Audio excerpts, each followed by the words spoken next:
vacía, excepto por el sonido suave de las campanas que marcaban el inicio del día. Me dirigí a la sacristía con la mente llena de pensamientos y oraciones, pidiendo siempre la paz del Señor. A los días aquí son sencillos, por dentro de este silencio, el Señor me habla, a veces de maneras sutiles, otras veces de formas que no puedo ignorar. Me arrodillé en el confesionario, como cada mañana. El aroma del incienso se mezclaba con el aire fresco de la montaña, y la quietud de la iglesia era casi tangible. En ese momento, vi ante mí una visión. No era una visión de estos tiempos, sino algo que venía de más allá, del futuro. Una imagen de la iglesia, pero diferente. Un papa con el rostro marcado por la preocupación, y una multitud de voces que se alzaban pidiendo respuestas. Supe entonces que algo importante estaba por suceder, algo que cambiaría el curso de los tiempos. No era solo una intuición, era una certeza profunda, un llamado divino. El Señor me mostraba una iglesia que se encontraba en una encrucijada, con el futuro de sus hijos en peligro. Yo, un humilde fraile, solo podía ser un testigo. Sin embargo, la necesidad de hablar y advertir me urgían al principio.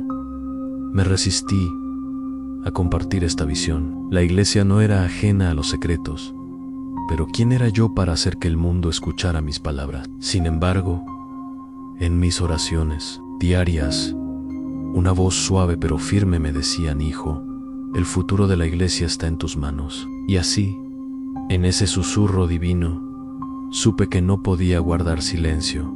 En una tarde, mientras me encontraba en oración, una nueva visión se presentó. Weihel Conclave, la elección de un nuevo Papa era un evento solemne, pero con una atmósfera de La sala del cónclave estaba llena de rostros serios, pero también había una inquietud palpable en el aire. Y entonces, la visión se enfocó en uno de los cardenales. Sus ojos reflejaban una carga pesada, como si supiera que estaba tomando una decisión que no solo afectaría a la iglesia, sino al destino de millones de almas. Me arrodillé con más fervor. ¿Era esta la advertencia que debía transmitir? ¿Era este el futuro que me habían mostrado? Sentí la presión de las generaciones pasadas, aquellas que se habían entregado completamente al servicio de la iglesia y que ahora, a través de mí, susurraban: no te dejes llevar por el miedo, hijo mío, no temas hablar. Pasaron los días, y el pensamiento de esa visión no me dejaba. La tensión que sentí era más que personal, era una carga de la que no podía liberarme. Pero mientras me preparaba para el confesionario, vi en el rostro de un penitente algo que me hizo pensar. Este hombre, humilde en su alma, pero cargado de dudas, me preguntó con una mirada directa: Padre, ¿qué podemos hacer por la iglesia? ¿Cómo podemos ayudar?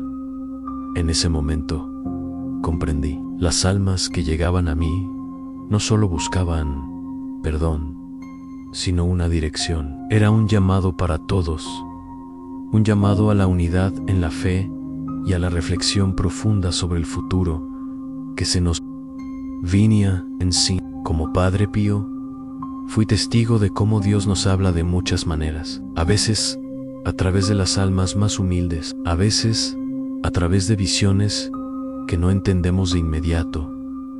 Mientras este hombre se alejaba, la paz volvió a mi corazón, pero con una nueva certeza. Debí hablar, aunque mi voz fuera pequeña. La iglesia necesitaba, más que nunca, unidad y oración. La profecía que me había sido revelada no era solo una visión del futuro, era una invitación a prepararnos. La iglesia no puede caminar sola. La fe de cada uno de nosotros es la que sostiene todo. El día siguiente comenzó con el silencio habitual. El sol aún no se levantaba completamente, y el aire fresco de la mañana acariciaba las piedras de la iglesia. Sin embargo, algo se sentía diferente en mi alma. Una urgencia más fuerte que la de los días anteriores me acompañaba. Era una presión por lo que había visto en mis oraciones o era el peso de un mensaje que debía entregar, pero aún no entendía completamente. Me arrodillé nuevamente ante el altar, en silencio, buscando la respuesta. La iglesia, a esa hora temprana, estaba vacía, lo cual me permitía encontrar un momento de calma. Las campanas anunciaron la misa de la mañana, pero mi mente seguía en ese lugar de la visión. Sentí que había algo más que debía comprender. La iglesia se encontraba ante un precipicio, y sus hijos, los fieles, no lo sabían aún en el confesionario. Las almas se sucedían una tras otra, cada ano con su dolor, sus tribulaciones, sus luchas internas. La confesión, ese momento tan íntimo, siempre me revelaba lo más profundo de la condición humana, la fragilidad, el arrepentimiento, el deseo de ser perdonados, de encontrar paz. Pero también veía en sus ojos, en cada alma que se acercaba, una búsqueda profunda de algo más grande, de algo que los conectara a lo divino. Una joven mujer se acercó a mí, su rostro marcado por la tristeza. En su corazón había una carga pesada, una sombra que no se disipaba. Al confesar su pecado, me contó de su angustia constante por los problemas en su familia, por la división entre los seres queridos. Escuché atentamente, como siempre lo hacía, y sentí en su dolor una reflexión más profunda. La falta de unidad, de paz, de oración sincera, era algo que se reflejaba en el mundo entero, no solo en las pequeñas familias. Y esa división también afectaba a la iglesia. Me tomé un momento para meditar antes de responderle. En mis oraciones, había comprendido que el verdadero problema de nuestra era no era solo la lucha contra el pecado, sino la desconexión espiritual que se había ido estableciendo poco a poco entre las almas y Dios. Había una sequedad espiritual que recorría las vidas de muchos. A veces se encontraba en los corazones de los jóvenes, otras veces en los adultos cansados, pero siempre estaba presente, como una niebla sutil que nublaba las mentes y los corazones. Le hablé de la importancia de la reconciliación, de la paz, que solo se encuentra en el Señor, y sobre todo, de la necesidad de la oración constante. Le dije que, aunque el mundo parecía dividido, la iglesia seguiría siendo el refugio para aquellos que verdaderamente deseaban encontrar la paz. Y también le hablé de las visiones que había tenido. Ella escuchó en silencio, sin interrumpir, como si el peso de mis palabras le tocara profundamente. La mujer se levantó del confesionario, pero antes de irse, me miró con unos ojos llenos de preguntas. Padre, me dijo, ¿qué sucederá con la iglesia? ¿Cómo será el futuro de la fe en estos tiempos tan confusos? Su pregunta, sencilla, pero profunda, resonó en mi corazón. El futuro, querido hijo, el futuro está en las manos de todos. Es una responsabilidad compartida. La iglesia a veces parece estar en crisis y los signos del tiempo son muchos, pero la luz de Cristo nunca se extingue. La iglesia, aunque pueda ser sacudida por tormentas, siempre se levantará. Es nuestro deber, cada uno de nosotros, mantenerla firme en la fe, rezando sin cesar, buscando la unidad, el amor y la comprensión en todo lo que hacemos. La joven se fue, pero su pregunta siguió resonando en mi corazón. ¿Qué sucederá con la iglesia? La respuesta que me fue revelada en mis visiones no era clara aún, pero sabía una cosa: debía preparar a los fieles, a todos, para el cambio. Había que mantener la fe viva, y la única manera de hacerlo era a través de la oración, la unidad y la dedicación al bien común de todos los cristianos. No podíamos permitir que las divisiones, que las sombras de la duda desmoronaran lo que el Señor había edificado con tanto amor en mi corazón. Sentí una llamada más fuerte. La iglesia no solo debe sobrevivir, debe renovarse. Why eso solo será posible si cada uno de nosotros se entrega, se sacrifica, se dedica a la misión divina con todo su ser. La unidad de la Iglesia no debe depender de los hombres, sino de Dios. Pero los hombres, nosotros, debemos ser instrumentos de esa unidad. Ese es nuestro destino, ese es nuestro llamado. El sol se alzaba lentamente, iluminando los muros de la iglesia como una señal de esperanza. Sin embargo, en mi corazón, la inquietud seguía siendo la misma. No podía dejar de pensar en lo que había visto, ni en las palabras de la joven penitente. El futuro de la iglesia estaba en manos de los hombres, pero también en las manos de Dios. ¿Sería este el momento en que la iglesia se enfrentaría a una prueba que requeriría no solo fe, sino una transformación radical de los corazones? No podía decirlo aún, pero la respuesta parecía estar cerca.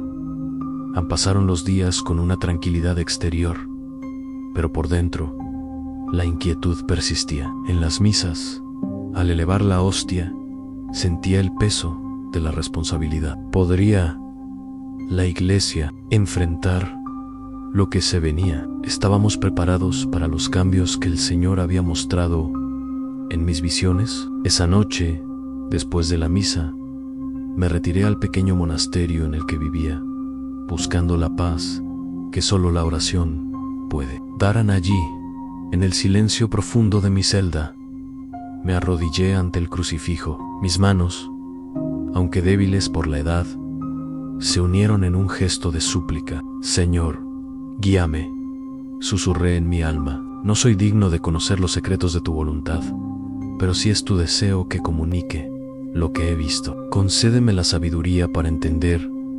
A la luz de una vela temblaba suavemente, reflejando la fragilidad de la vida humana frente al poder eterno de Dios. De repente, una visión me sobrecogió. No era la misma visión del cónclave, pero era algo que se conectaba con ella. Vi a los cardenales reunidos, pero esta vez sus rostros no estaban marcados solo por la preocupación, sino por el dolor profundo de una elección que sabían difícil y crucial. La figura del futuro papa se me presentó, no en detalles específicos, sino en una luz que lo rodeaba, como si fuera un ser humano frágil, pero sostenido por una fuerza divina.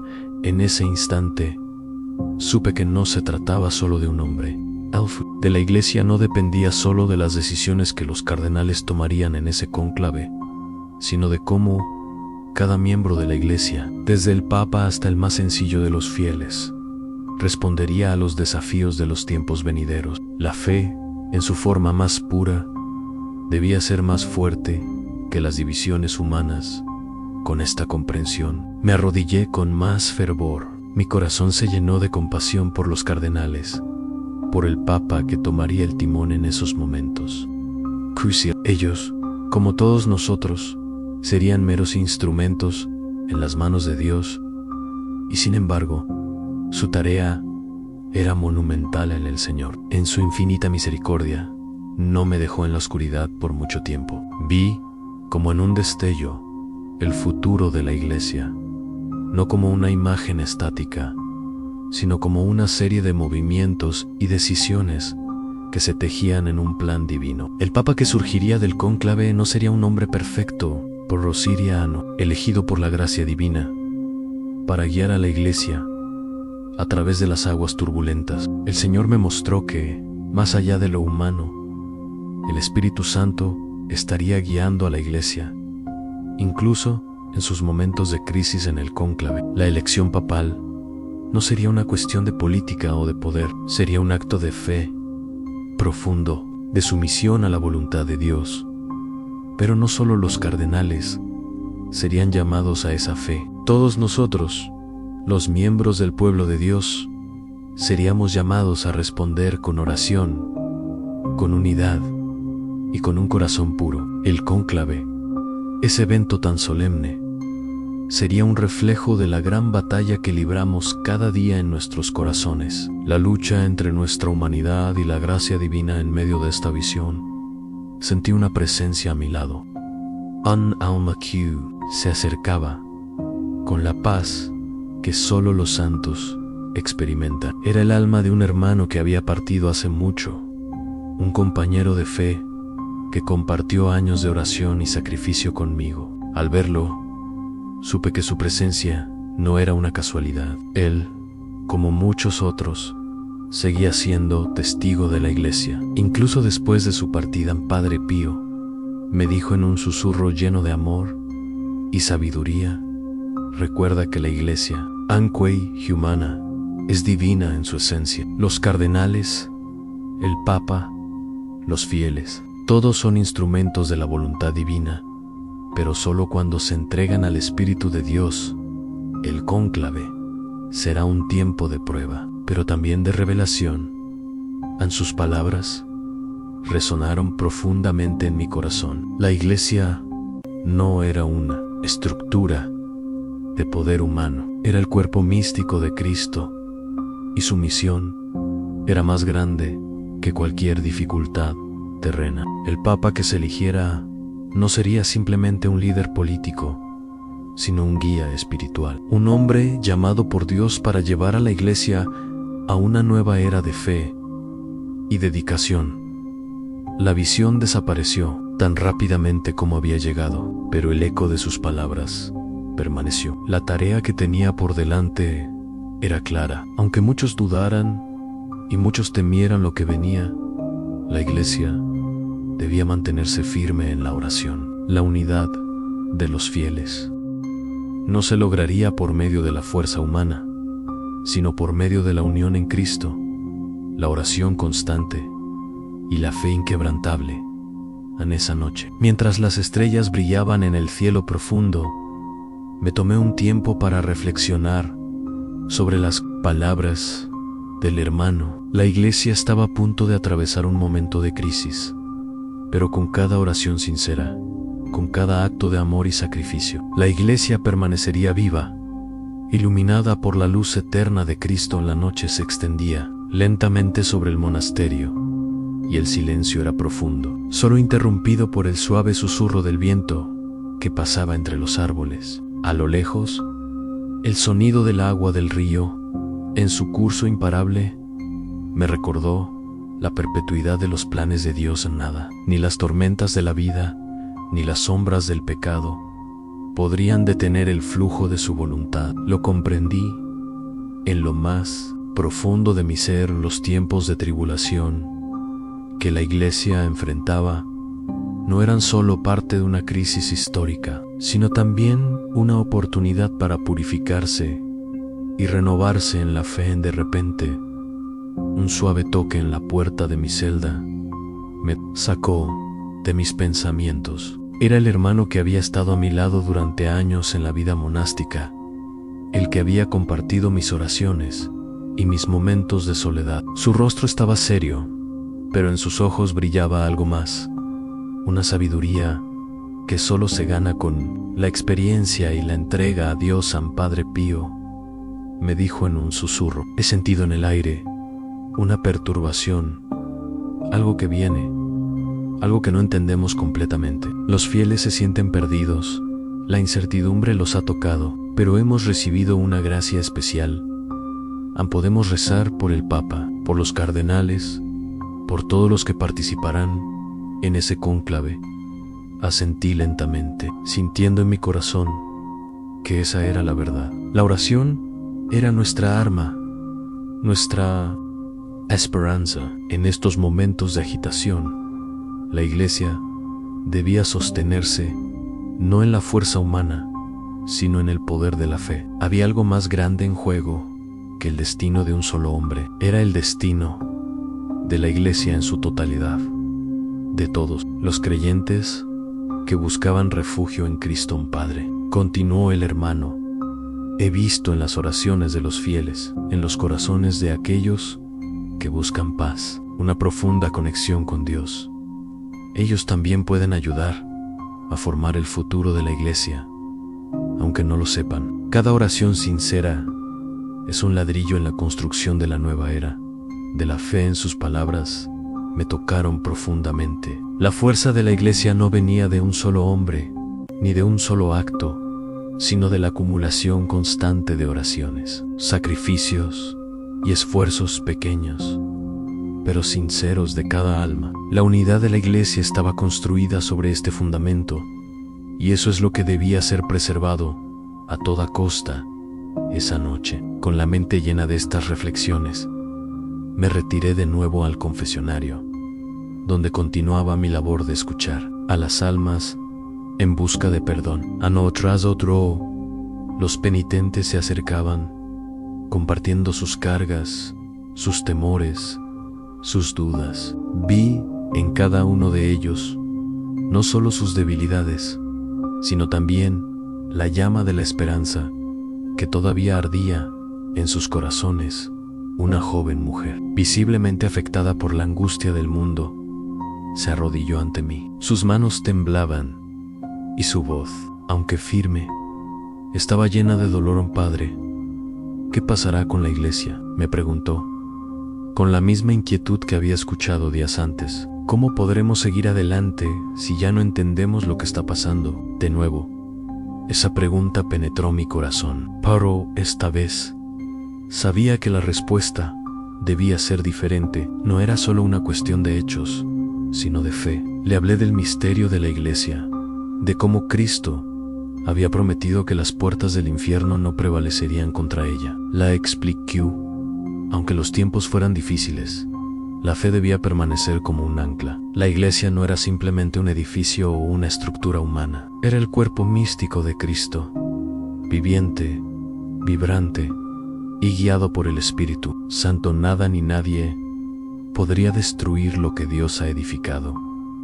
En los tiempos de prueba son necesarios. Hija mía, le dije, mirando profundamente en sus ojos, es solo a través de la purificación, de la tribulación, que la iglesia puede llegar a una nueva era. Todo esto es parte de la voluntad de Dios, y aunque no podamos entenderlo en su totalidad, debemos confiar en su plan. La esperanza nunca se pierde, porque el amor de Dios no se apaga. Está con nosotros, aunque no siempre lo veamos. La joven asintió con una mirada más serena, como si mis palabras pudieran aligerar la carga que llevaba en su corazón. Al salir me sentí un poco más ligero, como si la oración, el compartir esa fe profunda, hubiese tocado algo en su alma que la ayudaría a seguir adelante en esa noche.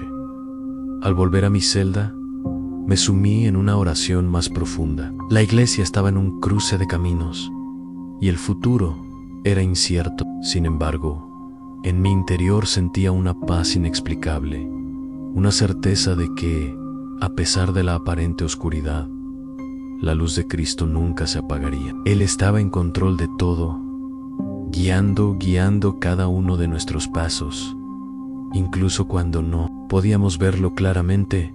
Mientras oraba, la visión volvió a mi mente. Vi a los cardenales, reunidos en el cónclave, orando, buscando la voluntad divina. No era una visión clara de quién sería elegido papa, sino más bien una sensación de que esa elección sería influenciada por la oración de todos los fieles. Vi que no era solo un grupo de hombres los que elegían al papa, sino que cada oración de los fieles, cada sacrificio de amor que los cristianos ofrecían a Dios, formaba parte de esa decisión. Los destinos del Papa y de la Iglesia no se forjaban solo en ese cuarto cerrado, sino en cada rincón del mundo, en cada corazón que se entregaba a la voluntad divina.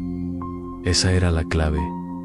La Iglesia no solo estaba en las manos de unos pocos, estaba en las manos de todos los creyentes que, con humildad, oración y sacrificio, formaban parte del misterio divino. La Iglesia, esa gran comunidad de fe, estaba unida por la oración y la gracia de Dios, que nunca dejaría de guiarnos.